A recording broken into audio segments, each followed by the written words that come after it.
Hey, everybody, welcome back. Wendy Sellers here, the HR lady. Today, we are going to be talking about succession planning, and it is so important. Our guest expert today is Kate Grimaldi, who is an HR leader, speaker, advisory board member, culture driver, and vice president of people partners at Health Equity, which is the leading administrator of health savings accounts and other consumer directed benefits. So welcome, Kate. How are you? I'm good. Thank you so much for having me today, Wendy. This is so exciting. Yeah, I'm so excited to talk about this topic because it's so important. I have some stats to share, but succession planning is one thing. I mean, I'm an HR consultant and I can guarantee most of my clients are not doing succession planning. They're not even there yet. They're small businesses putting out today's fires. And then they go, whoops, we didn't really plan. I'm assuming you've had that similar experience too. Absolutely. I find that succession planning is the thing that people often forget about until it becomes a reactive need. Someone leaves, someone is promoted, something happens, and you're sort of left with a large hole in your organization with no plan. Yeah, exactly. And you're thinking, oh, I thought that person would have never left. And they left, even if it wasn't a bad culture or something, they left for whatever. And they hit the lottery, right? We wish. And then they walk out the door. And even if they give 2 months notice, that's not even good enough sometimes to find people. It's so hard to attract and retain right now. I do have some stats for you. So, and they go together. So first I was looking at some stats before getting ready for this podcast, and that family-owned businesses account for 59% of the U.S. private workforce. That's a lot. And on top of that, included in that 59%, 35% of Fortune 500 companies are actually family owned. This is according to a 2024 Georgia State University study. So that's huge. And the reason I mention that is nearly 2/3 of family businesses, which is most of private workforce, as we just saw, do not have a documented or even verbally communicated succession plan. I'm sure you're not surprised by that, right, Kate? Not at all. Nope. It's definitely the last thing on people's priority list for sure. Those are some interesting stats though. I don't think I knew some of that, especially about family Yeah, businesses. I found one more too from Cornerstone, and it says that it's estimated that 30% of small businesses successfully sell, only 30%, leaving the rest, 70% of small businesses without a buyer or a successful succession plan. So when they want to retire or something happens, they're just closing shop. And that's just, whoa, that's crazy. So with that said, what is your experience with succession planning?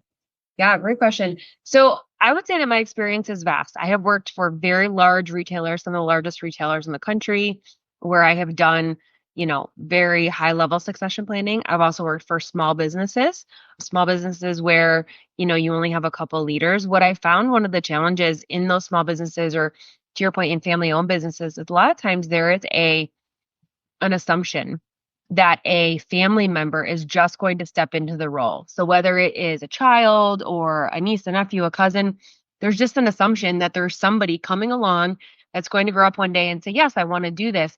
And so a lot of times those businesses, it's not that they take their employees for granted, but they don't look at their non-family member employees as expected successors, because the expectation is that a family member would do it. And what I have found in helping a lot of those companies is that somebody one day says, you know what, I don't want to do that. I don't want to have a family business. I want to go be a professional athlete. I want to go work in a library. They have all these different ideas, and they never thought of themselves as a successor for that family business.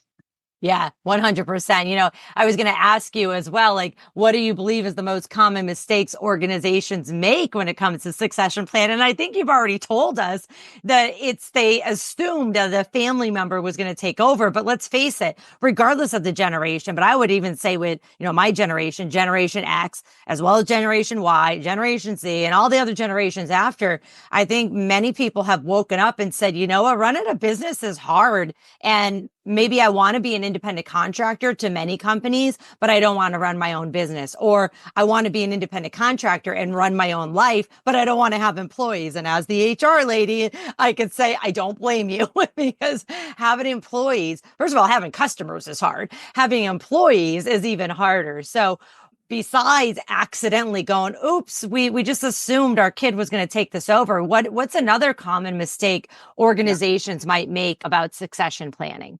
Yeah, I think the other most common one, I see this a lot in public companies, is the assumption that somebody who is a good performer wants to be the successor. So without asking them, they just assume they have the aspiration, they have the potential, they have the ability without actually asking if they do have the aspiration. It becomes an assumption. And what you find is that you get top performers sometimes that when you ask them, their answer is, that's not in my life plan right now. This is as far as I want to go. Or no, I know that being a successor requires moving my family to another place, and I don't want to do that. I find that mistake probably happens more often than not, where we assume. And when I ask business leaders, well, have you asked that person what they want for their career? I kind of get this look, turn of the head of, well, obviously they want my job. And is it obvious? So I would say that's another really big mistake.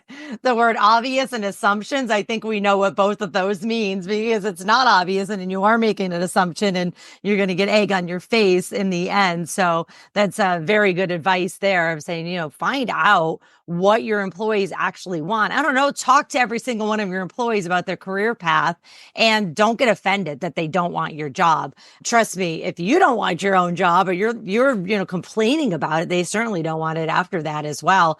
But people have goals that we may not know about. They may not want to share it with you because they think you're going to let them go. So that's another option or idea there, is to make sure you let everybody know that it's okay that you don't want to be here in 5-10 years. Just let me know so then I can help you achieve your dreams. And then we can have a succession plan for our dreams as well. What are some, effective strategies though for identifying those future leaders? Hopefully they're already in the workplace. Yeah. What does that look like? Yeah, I mean, I think it's something as simple as having regular career conversations. So I regularly encourage my business leaders to make sure that they're asking about career aspiration outside of your normal touch point, whether it's an annual review, a quarterly touch point, a one-on-one every week. Where is that career conversation coming in? And then how are you structuring it? Making sure it's not just, all right, what do you want to do in 5 years? But asking them, what do you like about your current role? Where do you see yourself next? How have you been able to increase your development in this role? I mean, some of the questions definitely kind of feel squishy sometimes, but at the end of the day, as the leader, you're looking for the information. Does this person want to do more? And I always say, when in doubt, just be honest. Ask directly, hey, do you have the desire to have a larger role at some point? You're performing really well. Do you ultimately want to aspire to my role or someone else's role? I find that when you do that directly, you get a much better picture of what the person wants, and it gives you, a more effective plan for how you want to handle the company's leadership, or if you need to make a recommendation, or possibly go look outside if you don't have somebody in it. And I was going to mention too, I think sometimes we forget, like you mentioned generations, different generations desire different things, and different things are important to them. And what I'm seeing too, and I'm sure you're seeing it as well, there are certain generations where climbing the career ladder isn't as important anymore. And if you don't ask the right questions and you're assuming that someone wants to or doesn't want to based on their generation, you're going to end up in a really reactive spot. Yeah. And I like to even go a step further there. Like, don't judge people based on any of their personal skills, age, generation, personality, where they came from, if they were an immigrant or not. You have to talk to every single one of your employees as an individual and find out what do they want. And it's interesting that we're talking about this too, because I have a friend who their company keeps trying to shove succession planning down her throat. They want her to take this role and she keeps declining it. And now they're like putting pressure on her. And I'm like, okay, you just tell them, listen, do you want me out the door completely? Because I don't want this role. And if I take it, pretty sure I'm going to quit within the next 3 to 6 months. So would you like me here as is, or would you like to force me into this role? And I think sometimes as an employee, you just have to be a little bit more brave about saying that too. Say it nicely, but be honest to say, I don't want this responsibility. Which brings me to another question too. Now, somebody may be saying, I don't want this responsibility because I don't have the knowledge, skills, or ability. And, if that's the answer, that's where mentorship can come into play, right? Yeah, Mentorship and training. absolutely. I mean, I think definitely traditional mentorship programs at larger companies can be hit or miss. I think if they're not structured the right way and the person being the mentor hasn't been taught maybe how to be a mentor, can be difficult. I find that the best mentorship is ones that are cultivated organically. They're people you've worked with in the past that you go to for advice, that you reach out to on a regular basis, whether they're inside your company or outside. Mentorship is extremely helpful in succession planning because a lot of times they give you an objective perspective about your skills and your abilities and things that you have said are important to you that maybe you don't think about on a regular basis. And they can be a really good mirror to help you figure out, do I need to go ask for a different developmental activity? Do I need to go and say, I don't want this role because of these things? Having that mentor in place, even if it's not a traditional, you sit, you talk for 30 minutes every month, it's someone that you can call and say, hey, I have this dilemma, or I really want to do X and I don't know how to get there. I think that plays a huge role in succession planning. And I recommend to people all the time, you should have a mentor. And it should, if you have more than one, that's great. You should also always have somebody outside of your current job to be able to objectively say, like, that's weird. When you talk about those things, that sounds interesting, or I don't really understand why it's happening that way. Because they're a good mirror for you to make objective decisions. Right. Exactly. Exactly. And they could ask the tough questions that somebody internally may not even feel comfortable doing because they may know of something that's going on. Okay. I have one more question here. Continuing about, succession planning is how do you as a company leader, how do you balance the need for a structured succession plan with what we now know, the flexibility required to the ever changing business needs, or in some cases, unexpected departures for one reason or the other? Yeah, it's a great question.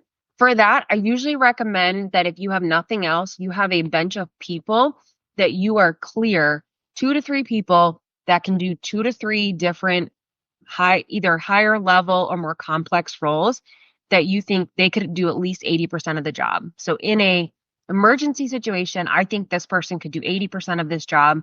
And if I needed them, they could do it for 3 to 6 months and then I could figure it out. And that's what I always call I call it your reactive bench. If you're not going to do a full succession plan, if you don't feel like you have the time or the energy or the desire to really map out an actual plan where you kind of go through all the steps, have at least a couple people that they know that they're on the plan, right? They know they're on the bench, so they're motivated to continue to do a great job. And you feel confident that if you did have an unexpected departure, you have at least 80% of that person's job covered. That alone will make you feel more secure in who you have available. It'll also make the people on your team feel like, you know what, there's a development option for me out there. Someone's actually thinking about me for the next step.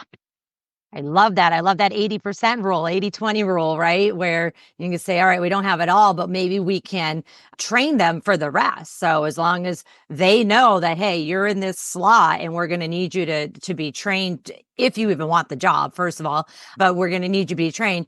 And yeah, companies don't have to pay for the training, but you really, really should. If you're desperate and you want somebody, even if you're not desperate, but you're like, I really love this person and I want them in this role, you really should be paying for their training of that 20% of the skills that they are missing. Absolutely.